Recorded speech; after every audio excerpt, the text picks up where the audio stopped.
You're listening to Women's Media Center Live with Robin Morgan.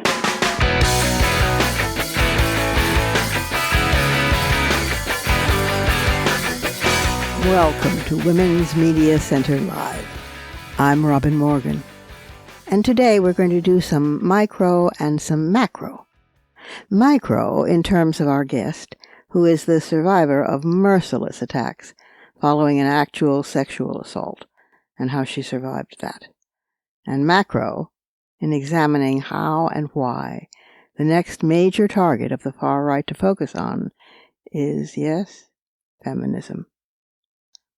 My guest, author Brooke Nevils, joined the NBC Universal Page program in 2008, eventually becoming a long-form news producer before leaving the network in 2018. She lives with her husband and children in Maryland, and her first book, which we'll be discussing today, is called Unspeakable Things: Silence, Shame, and the Stories We Choose to Believe. And we need to take a short pause here, but then I'll return directly with Brooke Nevils.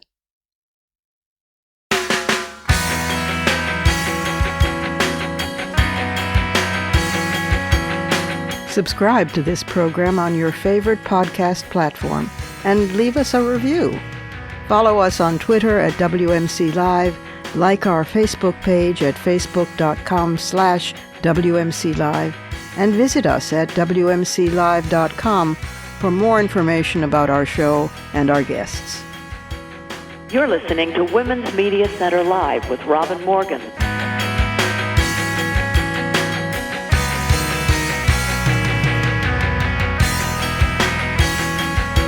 Brooke Nevils, welcome to Women's Media Center Live. Thank you so much for having me, Robin. I'm really honored to be here. Well, I'm delighted that you're here, and I'm honored that you're here as well. My God, you have been through hell and back and gone and under and back, and it's amazing what you've been.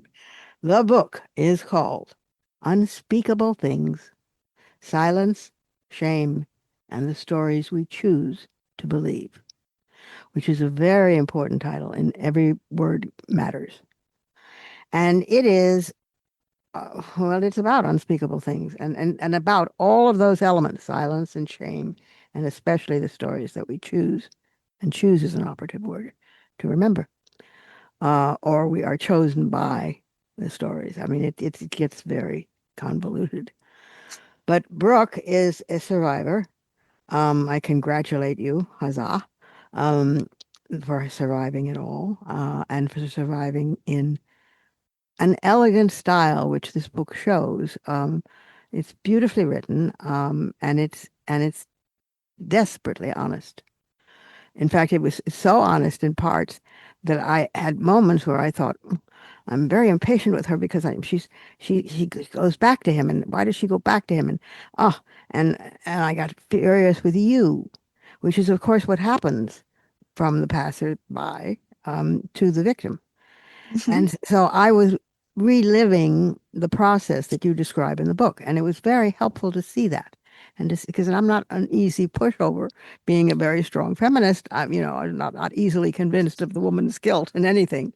But this was different, and I thought, oh, well, why is she? Oh, irritating, because often, very often, there is a feeling of less than importance, less than deserving attention by the survivor and by the victim. We see it in the Epstein girls. We see it in your case. We've seen it in so many cases. So it plugs into the whole agony. Anyway, I do congratulate you. And now that we've talked all around it, maybe you could tell our listeners just a short, fingernail sketch of what actually happened with Matt Lauer, and that sent you into a literally tailspin.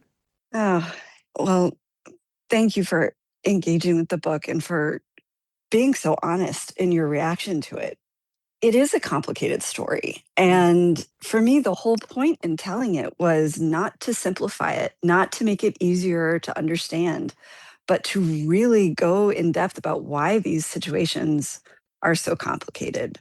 So the thumbnail version is that I was a journalist. I've been a journalist my entire professional career. I grew up watching the Today Show in St. Louis, where I grew up. Mhm. I moved to New York after college. I did the NBC Page program and ultimately became an assistant to one of the anchors of the Today Show, which was my dream job. Mhm.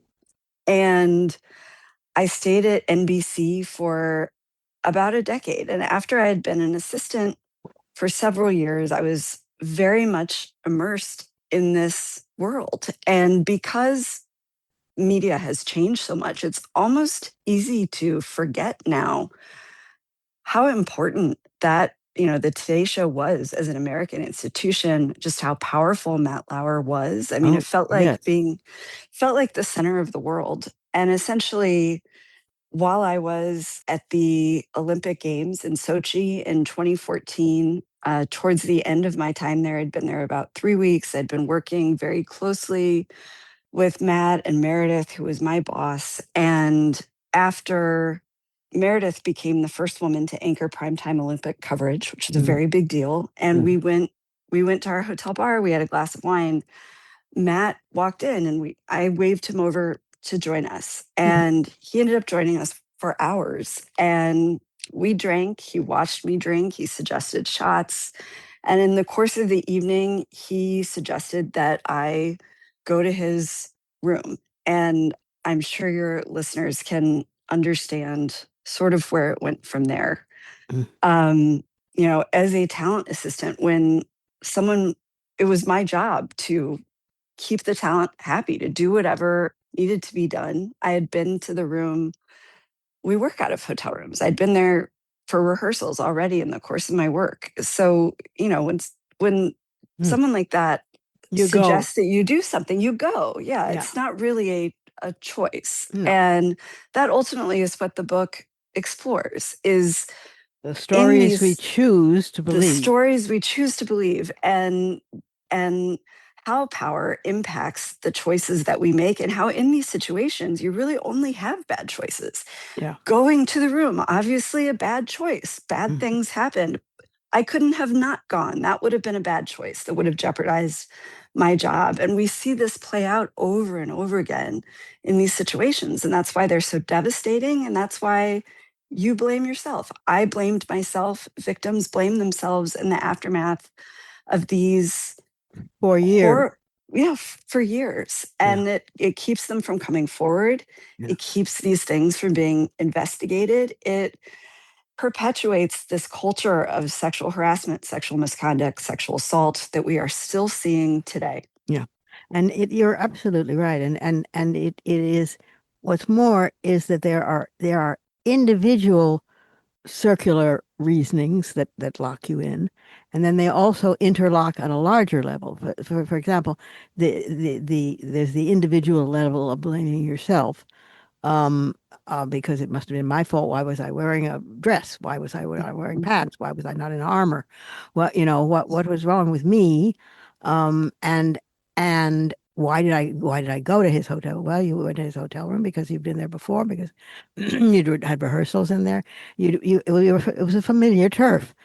Each Because I didn't each know of the I was going to be sexually assaulted when I went there, exactly, of you know? course, exactly, and so that one thing feeds into another, because in the meanwhile it's feeding into his circular reasoning, which is a sense of entitlement, which is whatever he does, whatever he wants, whatever makes him tick, is worthy of him. And you're the problem. I mean, why should there be a problem at all? But if there is one, you're it.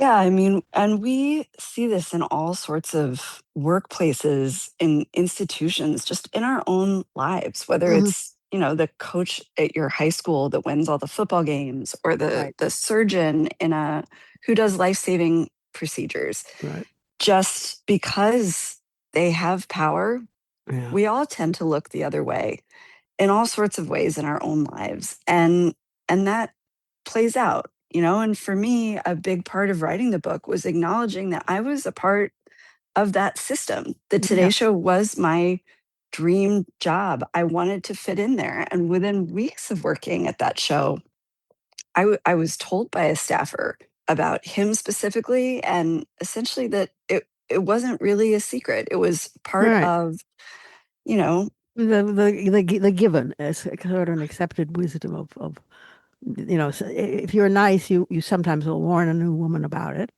but it's just a warn. I mean, it's up to her to preserve herself as much as she can.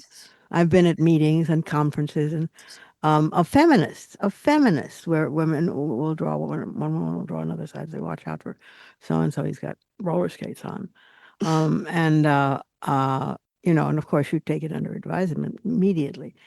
And we begin to develop, because some of us have been at this a long time and are getting pretty damn sick of it.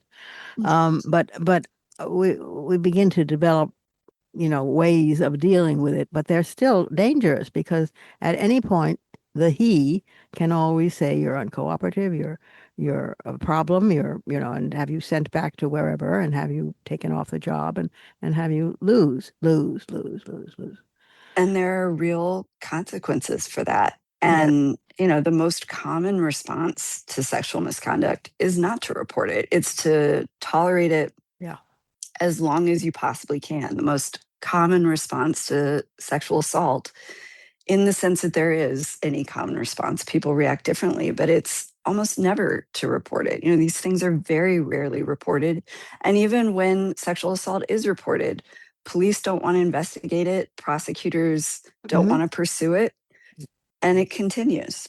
Yeah, it is extraordinary, because I mean, Ronan Farrow has been an interesting voice I think it's because he is the son of a woman who was traduced horribly by Woody Allen. Uh, so he has picked up some of her consciousness, but he has written about this, and seems to be taking it under advisement in all the right ways.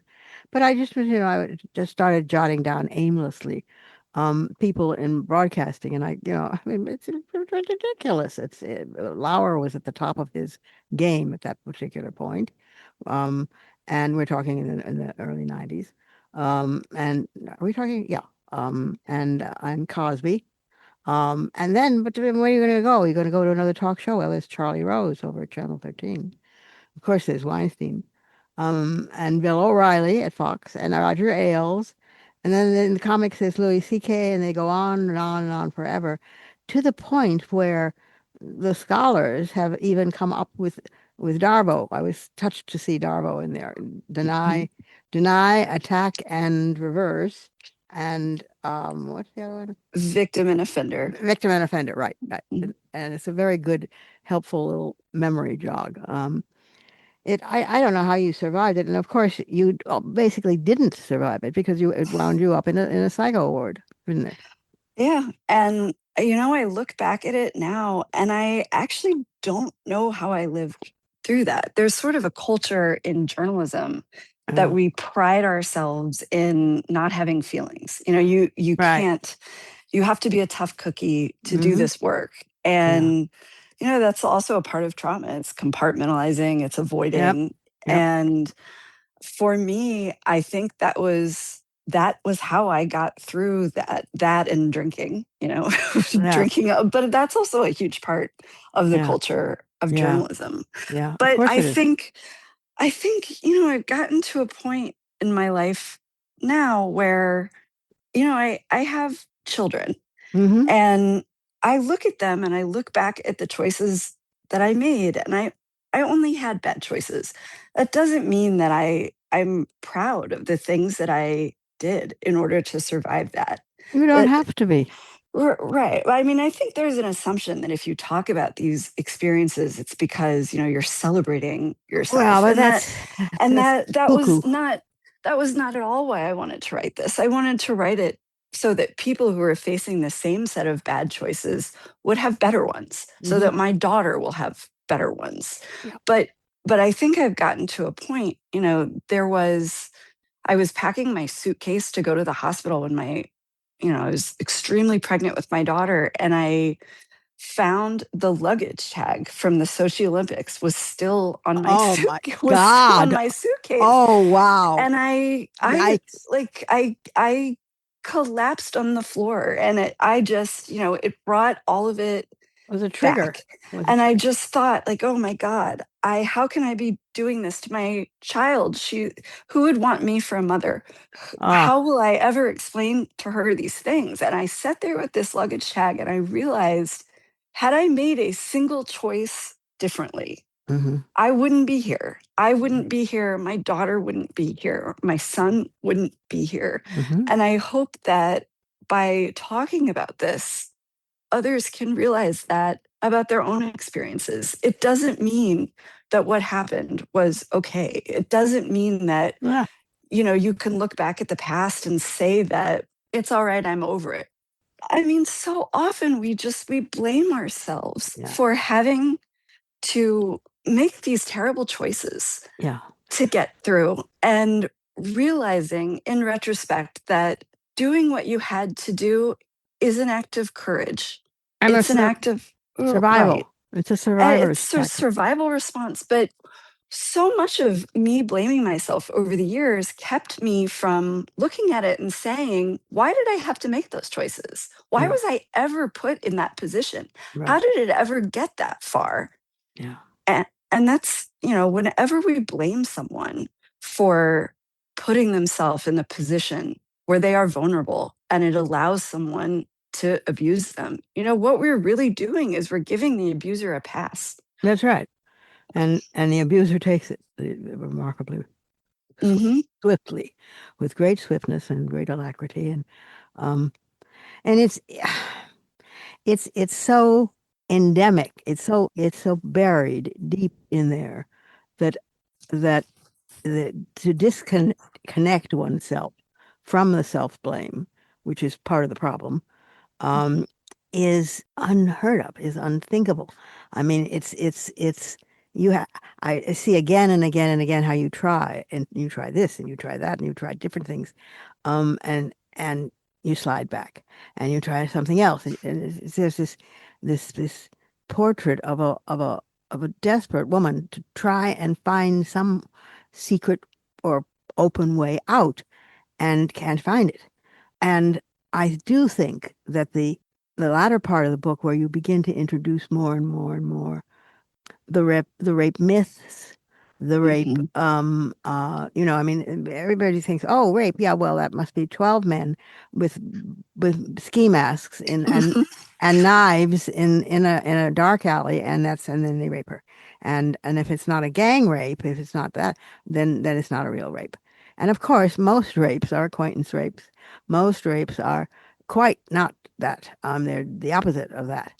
They're nice, friendly guys next door. They're nice, friendly football heroes. They're doctors. They're um, teachers. They're coaches. They're all these things. So one is never prepared for that. How can one be Hmm. prepared for that? Oh my goodness. If one is not prepared for that, and if something happens, then it must be my fault because I must have invited it, because otherwise there's no reason for it, and then I'm going crazy, and to go crazy is somehow even worse than having no reason for it, because and then you go round and round and round and round and round. Hmm. Well, And I think, all of those things are tied together. It's yeah, you blame yourself because most often these are people that you trust, that's people that right. you love, people that you admire and respect. So you blame yourself for trusting them, for not seeing it coming. And I mean, the blame aspect is a survival response in itself, because it gives you a sense of control. It's an attempt to That's right. reassert control over the past, because you can tell yourself, well, if this is all my fault, then all of the choices were mine. Yeah. Because, I mean, there are so many assumptions about why people come forward with sexual assault allegations. They do it because they don't want to be caught cheating. They do it to get Hmm. attention. They do it for money. Right. But the reality is, no one wants to be a victim. No No. one wants to feel like a victim. And no one wants to look back at their lives and realize that they allowed themselves to be vulnerable or that they were vulnerable for reasons beyond their control. It's a terrible feeling that we would do almost anything to avoid. It's only human to avoid what's painful. And that's part of why people respond to sexual assault allegations the way they do. If you can look back and say, well, I wouldn't have gone to the room, I wouldn't have drank that much, I would have fought back. That gives you a sense of control. It allows you to tell yourself that if you make all the perfect choices in the world, this will never happen to you. Right, sure, yeah, sure, haha, yeah, yeah. No, it's a boomerang, Mm-hmm. and it comes right back at you. And the assumption that you're scot-free is a very dangerous one, extremely dangerous, because it leads right into it. It also is a feeder. It feeds you back into the ring around. Now, can you think of? I mean, I'm asking a very simplistic question now, but can you think of ways and means? And obviously, a great many of the people you recommend and the groups you recommend, which you do very skillfully, so that they come in around the corner when a reader is already desperate and climbing walls, and then thank God there's a suggestion for where to go.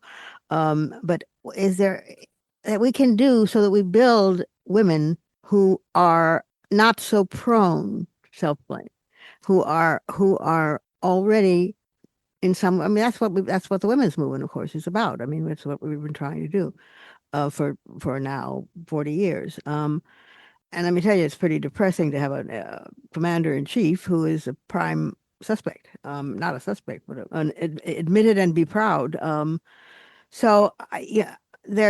we have made enormous strides. We've gained ground. We've changed consciousness hugely, hugely. I mean, I remember when I was a girl, all the rape jokes and all the boyfriend. I mean, ha ha. And if you didn't laugh, there was something really wrong with you. And now that's not funny. Now they will say sometimes they'll say, "Oh, well, she doesn't have a sense of humor." Ooh. But it's pretty rare. They don't try that mostly, and they don't try it because they're afraid. So that's a huge start. It's taken a long time to get even that done. Can you think of more things along those lines that women can do and we can do for each other that build that sense of self so that when it's put to a test, we say, fuck off, brother? Well, I mean, it's almost funny how circular it is because you get to a point where you're blaming victims for blaming themselves.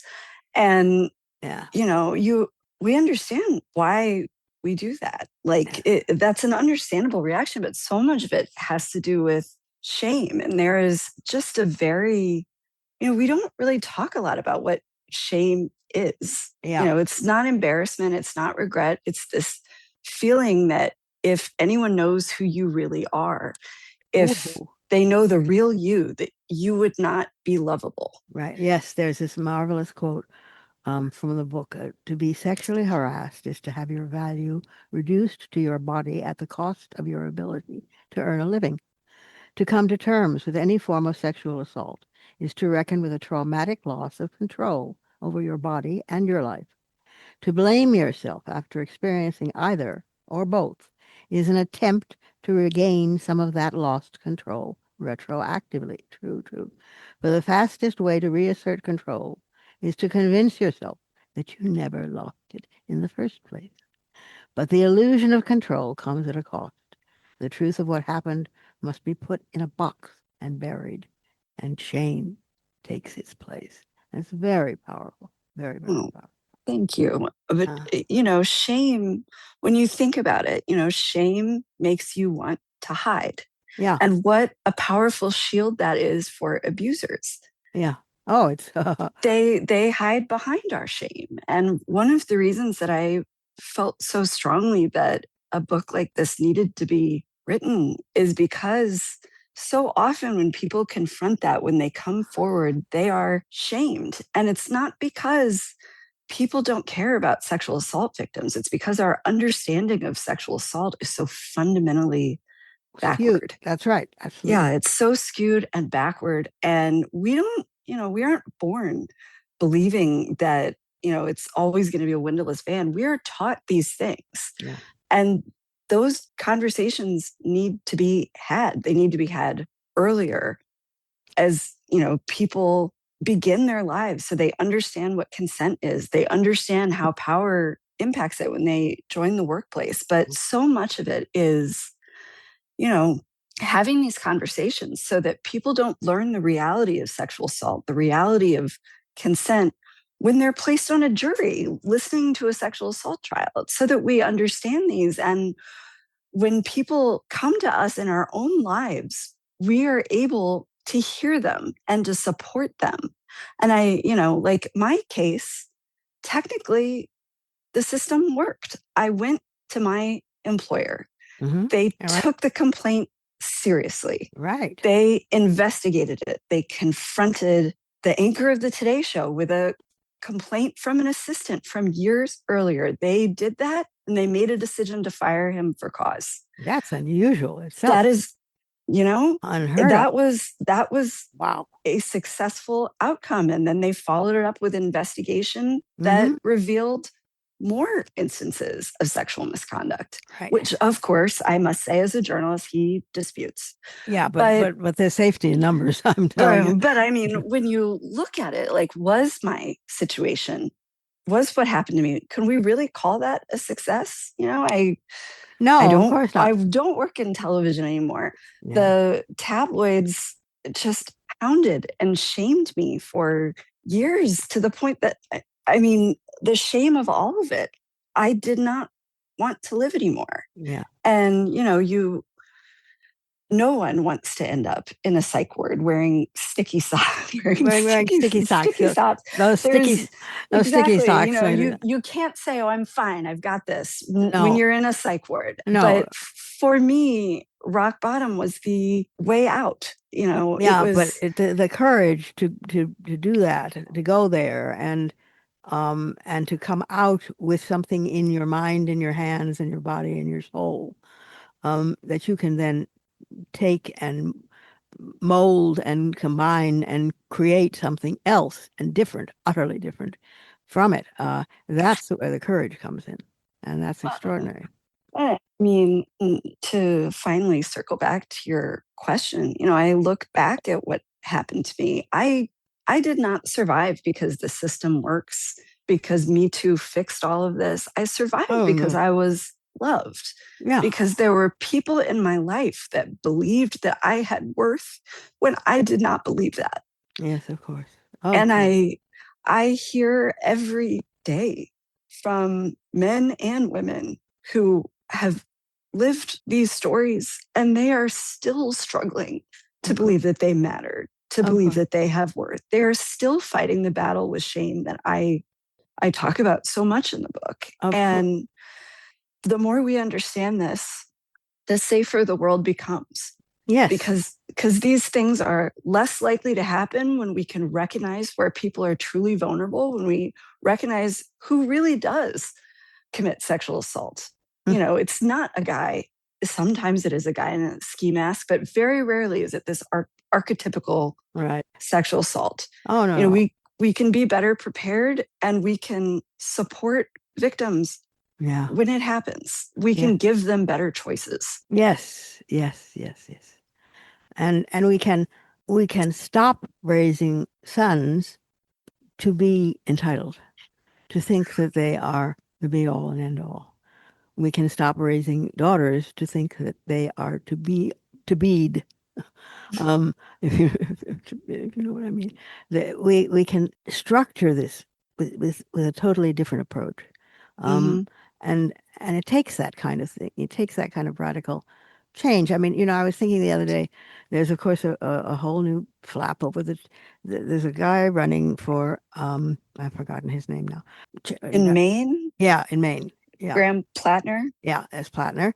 And there's another guy, I think, in Texas, who's also running. And both of them have histories of sexual assault and problematic problems, and they say, oh yes, well, but that was a long time ago, they say.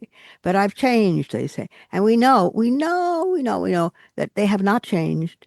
There are recent postings that they have that there are, one of them is wearing a Nazi tattoo to this day. That tells me things, I'm sorry. And I was thinking to myself, when Monica Lewinsky happened, I was editor in chief of Ms. And the world came down on my head to hold with Clinton. Um, and I didn't.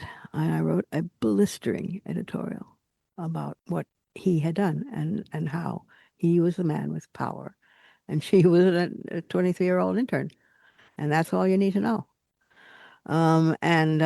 Oh boy, wow, the ceiling collapsed. Feminists came to me. But you can't. Well, Robin, yes, but look, I mean, gee whiz.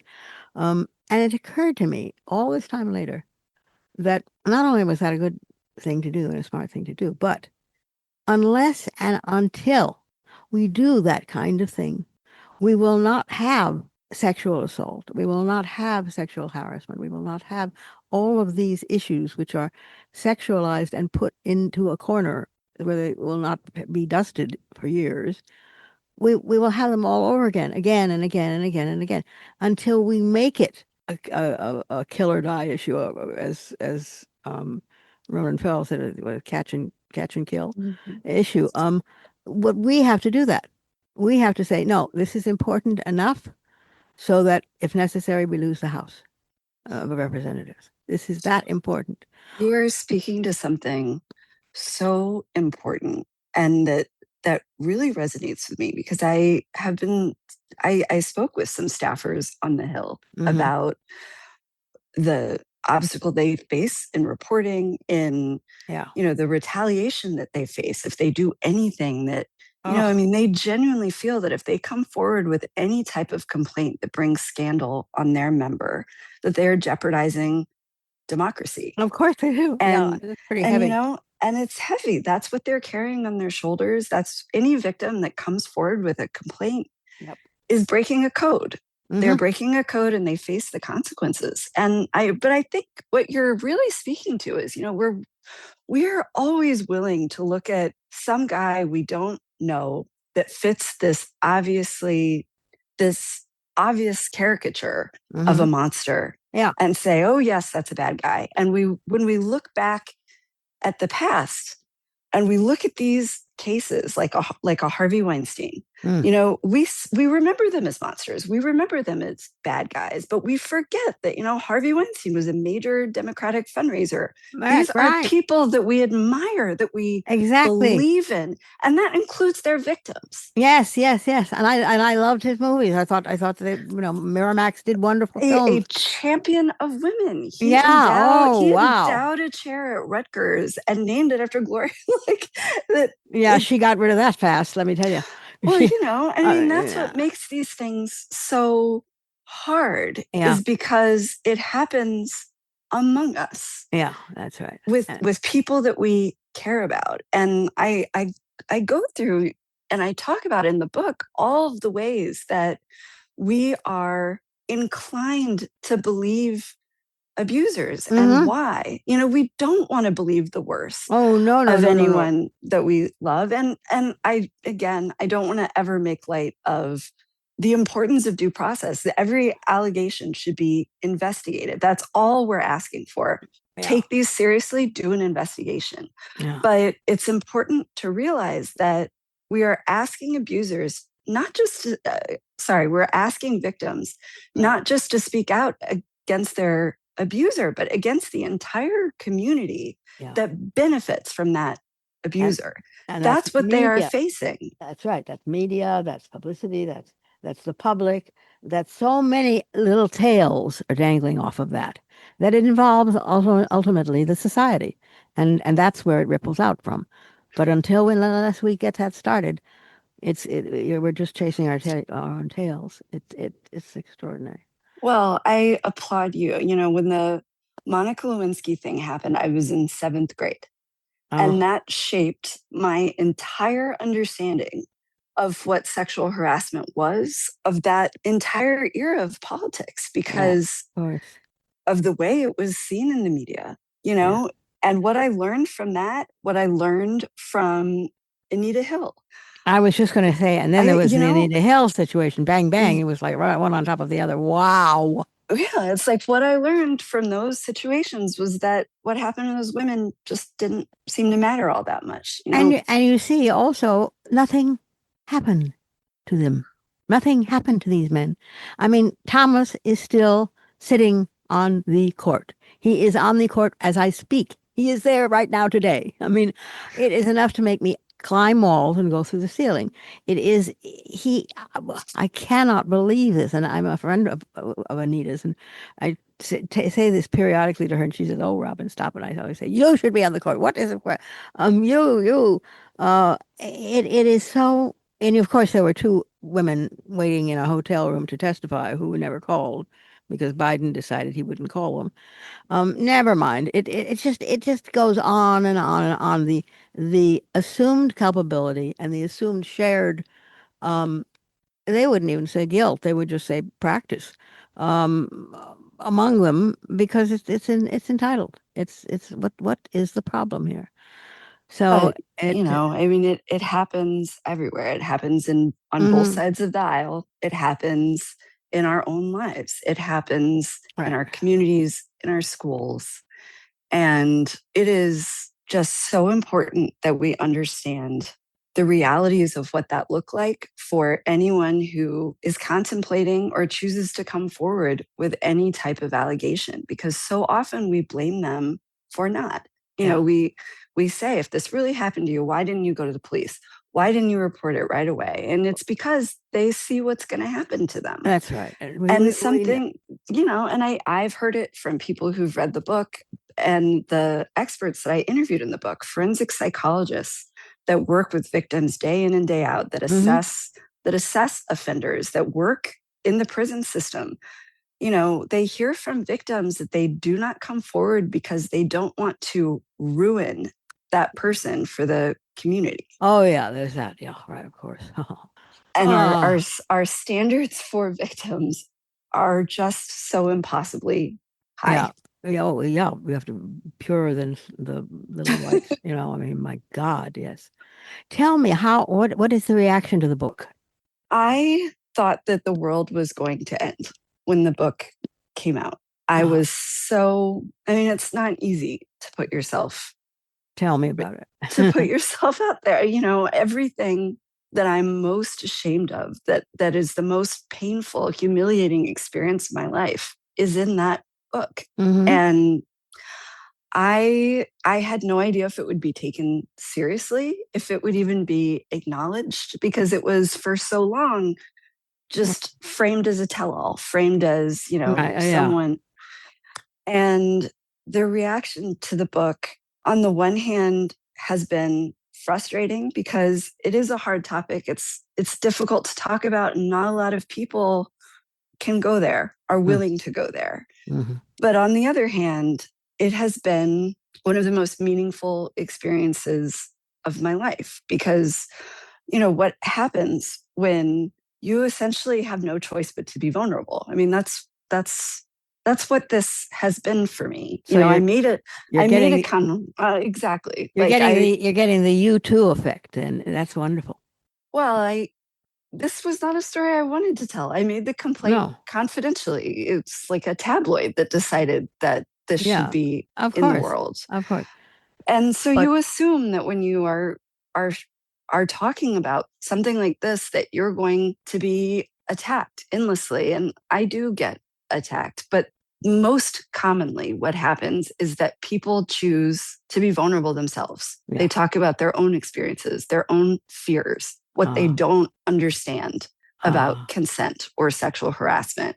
They ask questions. That's lovely. And it has been one of the greatest gifts of my life. Oh, I'm so glad. I'm so very glad for you. And I'm so glad for them.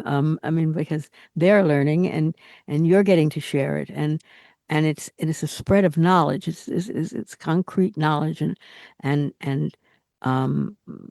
terms of helpers available, so that it furthers the work. I mean, it's all to the good, and it makes a huge difference. A huge difference. Mhm. And we see it all over the world now. I mean, it's and we see it beginning to happen with men too, which I find interesting because, I mean, whether it's the Kevin Spacey situation, or there's many such situations, but and men were afraid of coming forward because it made them seem vulnerable. God forbid, and they're men and they shouldn't be vulnerable. But this is a situation where women made it safer for men to come out. Mhm. And not safe, not safe, but still safer. And still, it is not 1/10 of a millionth of what happens to women. It isn't. I mean, that's where But it is a devastating problem. I mean, something like 1 in 6 men in this country have Mhm. been through some form of sexual abuse, and we see it Yep. all the time on athletic teams. And it's sort of like we have these ideas of what, I'm making the quote sign, of what a rape looks like. Yeah. That extends to male culture as well. So by Oh, sure. couching it as hazing, or just in these contexts that we don't talk to boys about sexual abuse. We don't talk No. to them about these things. Mm-mm. The shame and the stigma they suffer is often lifelong. Okay. And I've had some of those conversations since the book has come out as well. And I Wow. hope that those conversations can continue. Are you doing lectures? Are you? Part of a book coming out is that you go and you do book talks. Right. And I love those because people in a small group, people ask Yeah. meaningful questions. They're comfortable asking those questions. But Right. I've spoken to the Democratic Women's Caucus on the Hill. I've spoken to groups of executives that have looked at the book and they want to know what they can do about superstar harassers in their workplace. Mhm. And that is how change happens. Yeah. Yep. It is. It is. It happens top down and bottom up and middle out, and all of the above. So you've done a great service, and at not a little risk to yourself, and with a lot of courage. And I applaud that, Brooke. I really do. I just think it's incredibly admirable and necessary as air. It is air. It is air. So thank you for writing the book, and thank you for everything you're doing. And I hope you write more books, and I hope that they all come out, and that they all make a great and wonderful splash. But this one most assuredly did and does, and uh, and I think it's fantastic. It's called, remember the title? It's called Unspeakable Things, and with a subtitle it says Silence, Shame, and the Stories We Choose to Believe by Brooke Nevils. Thank you for being with us today. Thank you so much, Robin, for this incredibly meaningful conversation. I'm really grateful to be here. It's time for another brief pause, but then I'll return with some fighting words. You bet.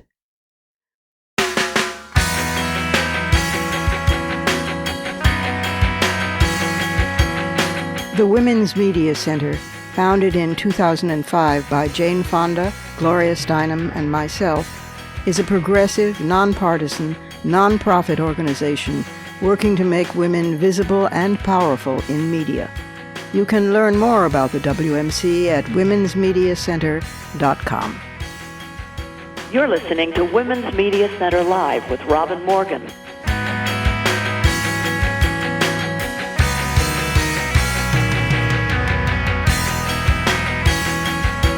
Far-right extremists are seeing the rise of a new enemy in their midst. Women. Those are fighting words.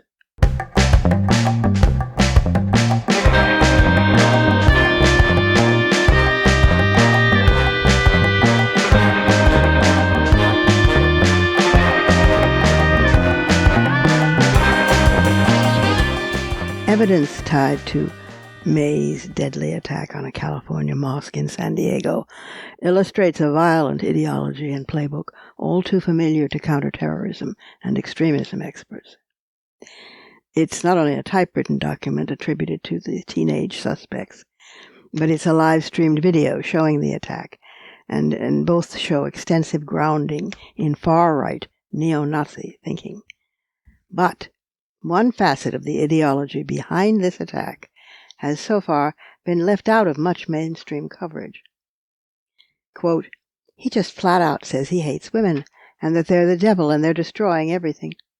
And this is important because that kind of misogyny did not exist in white supremacist circles, say 10, 15 years ago." This was said by Heidi Beirich, co-founder of the Global Project Against Hate and Extremism. For many, the suspects' apparent misogyny might seem irrelevant, given that they targeted a Muslim house of worship.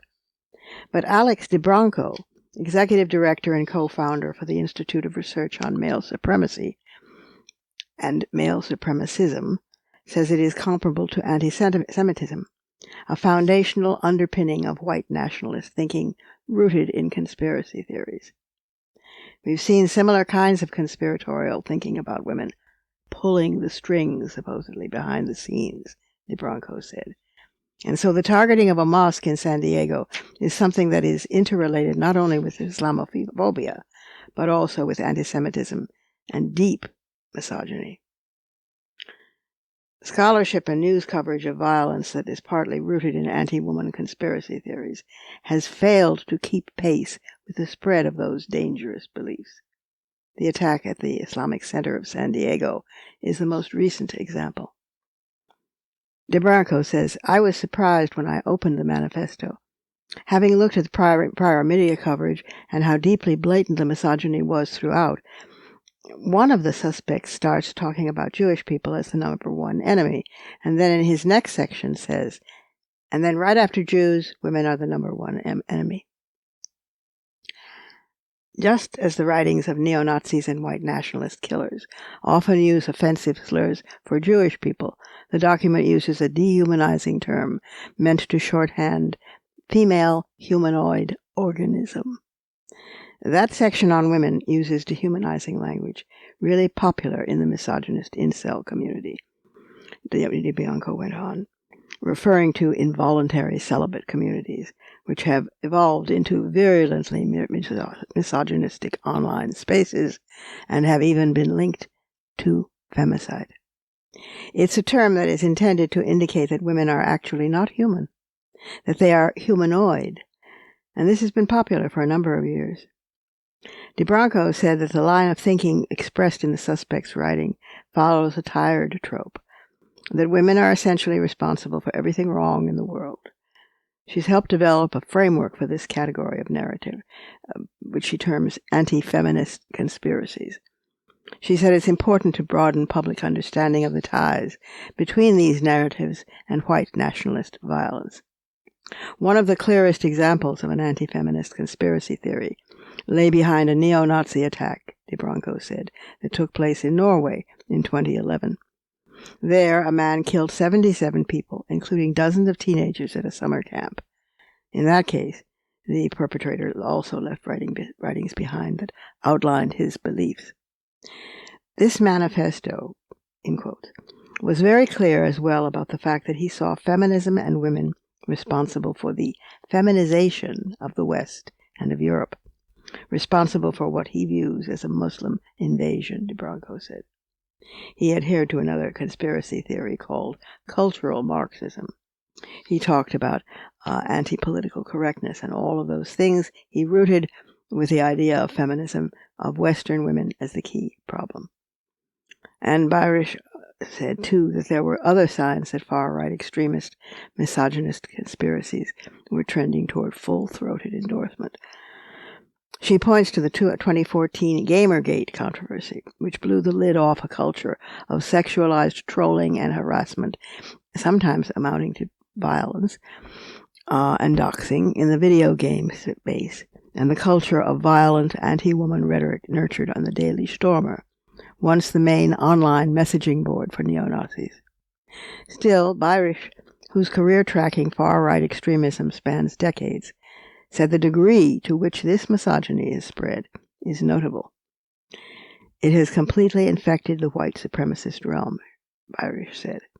Misogyny is as important, I would argue, as racism or neo-Nazism now to people that traffic in these kinds of ideas and live in these cultures. It is an ideology heavily invested in the idea of cultural degeneracy. Accelerationism is a tactic embraced as a subset of far-right white supremacists and neo-Nazis. Its adherents promote terrorism and sabotage to incite race war and to bring about social collapse. Their ultimate goal is then to rebuild society into a patriarchal white ethno-state. This month, the White House released the 2025 U.S. Counterterrorism Strategy document, outlining priorities and an approach to protecting the homeland. It highlights 3 major terrorist threats to the U.S. narco-terrorists, Islamist terrorists, and violent left-wing terrorists. Nowhere does the document mention far-right, neo-Nazi, or white supremacist threats.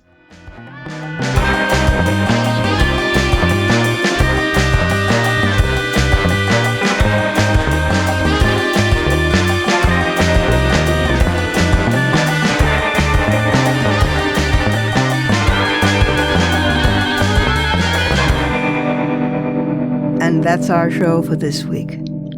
You can follow me on social media at The Robin Morgan. You can check out my blog at robinmorgan.net, and you can find my new novel, Parallax, and my just-out new book of poems, Harvesting Darkness, wherever books are sold. Portions of this program were taped earlier. Views expressed here do not necessarily represent the WMC. Here's the family for Women's Media Center Live. Executive producer, as well as founding and sustaining sponsor, Regina K. Scully. WMC president and co-executive producer for this program, Julie Burton. I'm Robin Morgan, your producer and host. Thank you for being with us. Join us next time on Women's Media Center Live.